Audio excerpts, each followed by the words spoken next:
Hi, welcome to l'École Valrhona Brooklyn. I'm Guillaume Roesz, Valrhona Executive Pastry Chef for North America, based in Brooklyn, New York City. So today I'm gonna show you how to make like a Snickers recipe. So here we're gonna start the peanut shortbread. So first we're gonna add the brown sugar, then peanut flour. In case you can't find peanut flour, you can just take a whole peanuts and just mix them a bit with some of your sugar so to get the powder, to get it powdery. So we dry mix, and then we're gonna add the butter. So butter is at room temperature. So obviously I'm doing a small quantity, so I'm doing it by hand, but you can for sure use a food processor or stand-free mixer.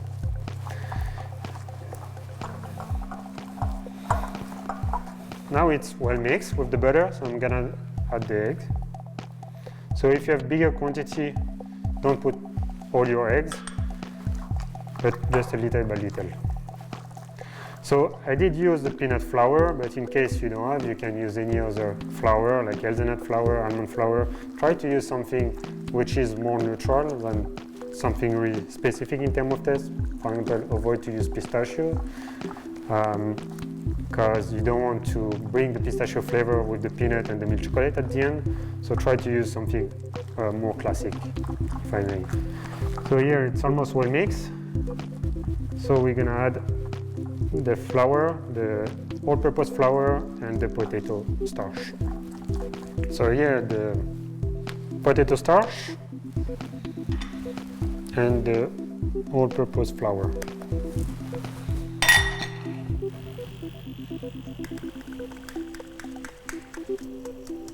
So here we have the sieve powders. I'm gonna add a small quantity in the beginning, so it's gonna be easier to combine with the wet ingredients, and then we're gonna add the rest.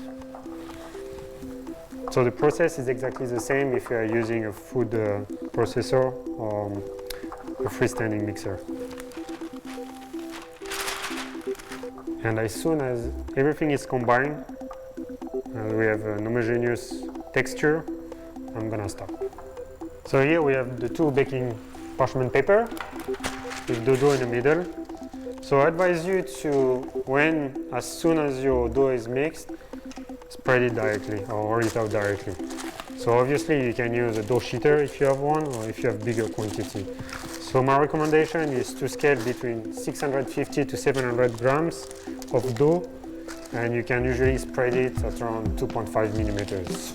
So now I'm just gonna let the dough rest in the fridge for approximately 6 hours before using it. So here we'll start the caramel. We have the glucose. A small tip, whenever you pour glucose in a container, if you want to make it easier to pour it somewhere else, just put your glucose like for a few seconds in microwave, 5-6 seconds, so it's gonna be softer. So here we have the glucose and the cream.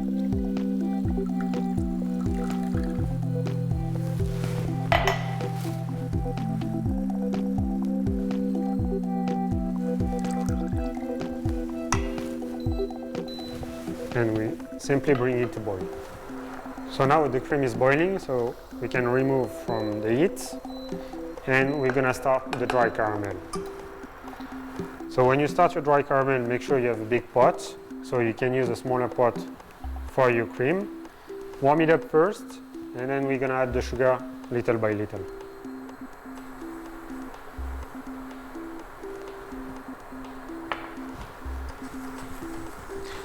So personally, I don't like to use a spatula to stir in the sugar, because you tend to put some crystallized sugar on the side of your saucepan and it doesn't caramelize. So I prefer to just put a little by little and stir with my hand directly. So here we can see the sugar start to caramelize, and you just keep adding and adding, little by little. So here we're gonna add the last portion of sugar, and here we'll wait until we get kind of a foam on the top, like micro air bubbles.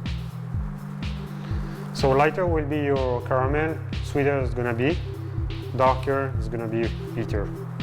So we just want to have something in between. So if you look here, you can see it gets lightly foamy. So we're gonna keep it like a few more seconds and we should be good to go. So now we're gonna deglaze with the butter.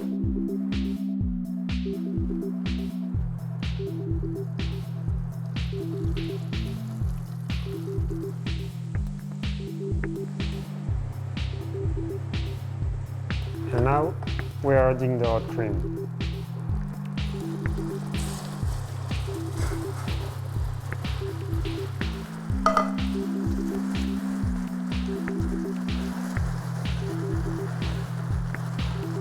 Adding a second addition and the last addition. So now we are almost at the right temperature. So we are trying to reach 248 degrees Fahrenheit, which is 120 degrees Celsius. So right now we are 118, more or less, 118.7. You can really see the difference in the texture. At the very beginning when we had the cream, it was really watery, and now it's more syrupy. Okay, we should be good, 120, perfect. So here we have the caramel. You can see this nice texture. So it's still warm, and we're gonna pour it directly in a frame. So 4mm frame. We have a small tool called a raplet, which is from Valrhona, to help us to frame the caramel, and then the silicone mat.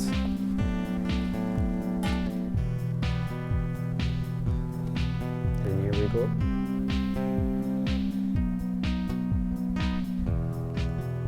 So now the caramel is framed and started to crystallize. So we're just gonna put it aside. Here we're gonna start like a peanut praline. Why it's only like a peanut praline? Because peanuts are not from the nuts families, so it's not called a praline. So we're gonna start with the water in a saucepan and the sugar.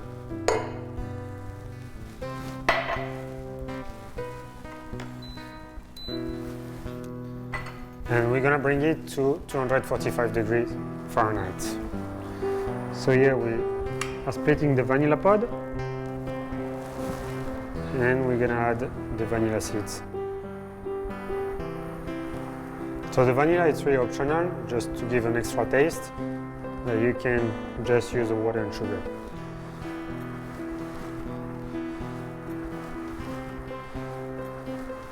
So here the sugar, the cooked sugar, is at 118 degrees Celsius.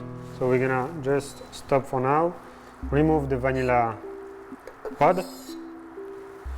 So the vanilla pod, don't throw it. You can just rinse it with clean water and dry it in oven, and you can reuse it just for garnish, do vanilla powder or combine with sugar, so it gives some taste to the sugar. I mean, you have different options. So here we have the sugar, the cooked sugar, and then we're gonna add the peanuts. So make sure to warm the peanuts, roast them.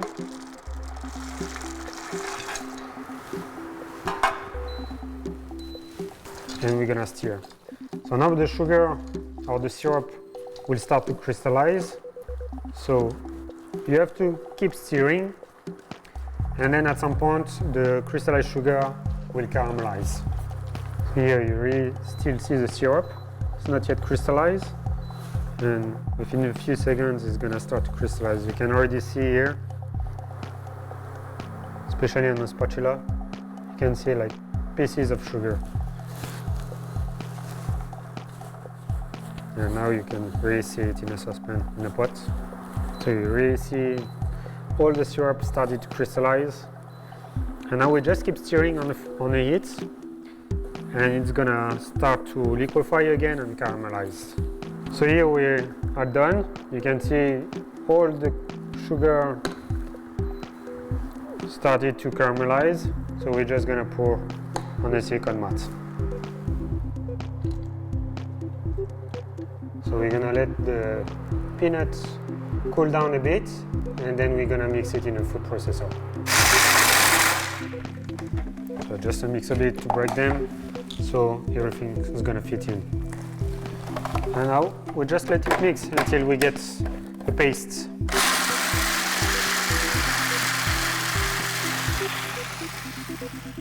So we have been mixing for, I would say, almost 10 minutes.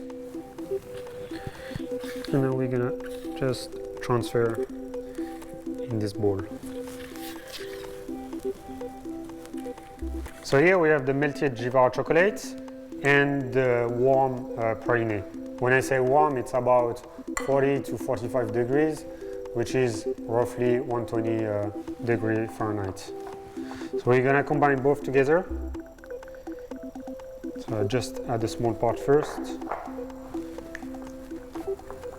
and then add the remaining chocolate. So now the chocolate and the paste are well combined, homogenized. So we're gonna temper it on a station.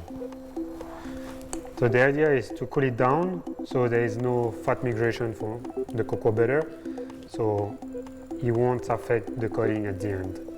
So here the technique is very similar as when you temper chocolate. The only thing is we're just gonna reduce the temperature to 24-25 degrees Celsius, which is, I believe, below 80 degrees Fahrenheit. So let's have a look at the temperature. We're around 37-38 degrees Celsius.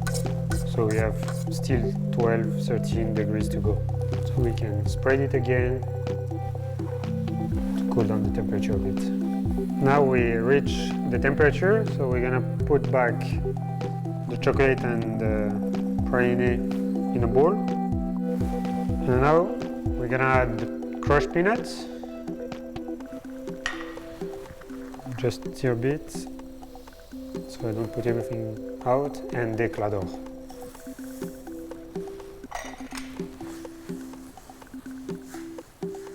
So here our praline is ready to be framed on top of the caramel. So here we have the praline combined with chocolate, the peanuts, and the Eclador ready to be used. We have the caramel we made earlier in a 4mm frame, and then I just stick on the top. You can use glucose, chocolate, whichever you want, a frame of 10mm, so 1 centimeter. So I'm gonna put this here and simply pour the praline. So here we did the praline, we let it crystallize, we cool it down at 24-25 degrees Celsius. Then we add those ingredients in and we're using straight away. If you want a lighter texture, you can also let it crystallize overnight in a container, and then the day after whip it. Make sure when you whip it, you whip with the paddle and you don't exceed 24-25 degrees Celsius, and then you can spread it. So here we're gonna let it crystallize overnight and then cut it with the guitar.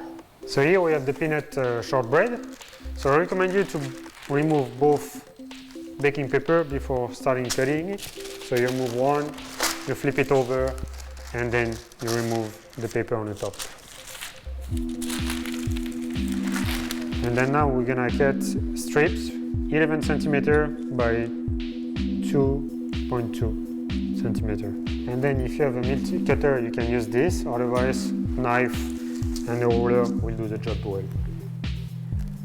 So I'm gonna put the dough back in the fridge or even a freezer, so it's gonna get harder again, so it's gonna be easier to transfer on the silicone mat. So here we have the cut peanut shortbread, the one we put in the fridge. You can put it in the fridge or freezer, and then we're just simply gonna transfer to the silicone mats. So nothing special here. The remaining, the balance, you can always skip them. I recommend you to put them in your next batch of dough. So just keep them in the freezer until your next batch. So now they're ready to be baked at 300 degrees Fahrenheit, which is 150 degrees Celsius, for approximately 12-14 minutes. So here we have our crystallized praline. So I'm gonna remove the frame. So we let it crystallize overnight. And we have the caramel on the bottom, so below, underneath the praline. I'm gonna pour some of the tempered milk chocolate, and I'm using a offset spatula to spread the chocolates.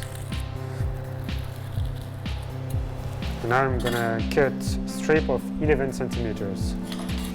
So to cut the other side, we're gonna transfer the strip on the guitar.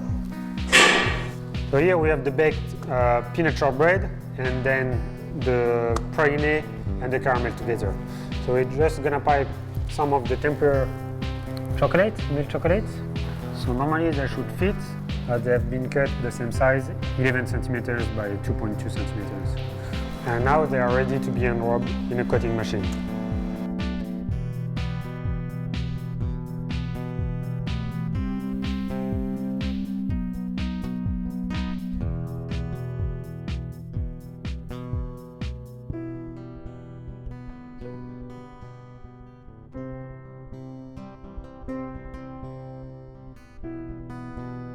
So here we have our final, like a Snickers bar, with the peanut shortbread on the bottom, the whipped praline, the caramel, and then the double coating. The first coating just to spark the peanuts, and then the final coating for the outside. So let's have a look closer to it.